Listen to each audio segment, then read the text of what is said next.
Hi guys. 'Chapra's murder case' ఇది మలయాళంలో release అయ్యి ఇప్పుడు తెలుగులో డబ్ అయి ఆహాలో స్ట్రీమ్ అవుతుంది. ఇక ఈ మూవీ చూసినాక నా ఎక్స్పీరియన్స్ ఏంటో ఇప్పుడు మనం తెలుసుకుందాం. ఓవరాల్‌గా మూవీ అయితే పర్లేదు ఫ్రెండ్స్. ఓటీటీ బాగానే ఉంది, చూడొచ్చు. ఈ మూవీలో ప్రతిసారి ఎండ్ అయిపోతుంది స్టోరీ అనేటప్పటికి ఒక కొత్త క్యారెక్టర్‌ని ఇంట్రొడ్యూస్ చేసి మూవీని 2 అవర్స్ వరకే రన్ చేశారు. అయితే ఈ మూవీలో స్పెషల్‌గా చెప్పుకోవాల్సినవి ఏంటంటే మ్యూజిక్ అయినా, బ్యాక్‌గ్రౌండ్ మ్యూజిక్ అయినా, నెక్స్ట్ ఫైట్ సీక్వెన్సెస్ అయినా, సినిమాటోగ్రఫీ అయినా సూపర్‌గా ఉన్నాయి.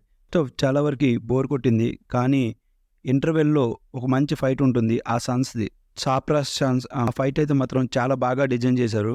కాకపోతే అది తెలుగులో ఆ సాంగ్ అయితే మాత్రం అసలు బాగోలేదు. మూవీలో మొత్తం డబ్బింగ్ కూడా బాగానే ఉంది.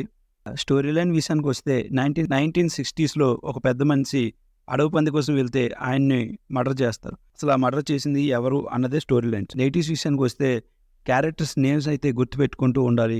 సడన్‌గా కొత్త క్యారెక్టర్లు పుట్టుకొస్తూ ఉంటాయి. స్టోరీ లైన్ మాత్రం రెగ్యులర్ స్టోరీయే. కానీ ప్రెజెంటేషన్ కొంచెం కొత్తగా ఉంది. అందుకని ఈ మూవీ ప్రీ క్లైమాక్స్ మరియు క్లైమాక్స్‌లో అయితే మాత్రం చాలా బాగున్నాయి. ఇంటర్వెల్ యాక్షన్ సీన్ అయిపోయిన తర్వాత ఏదైనా మంచిగా ఉంటుందని ఎక్స్‌పెక్ట్ చేస్తాం.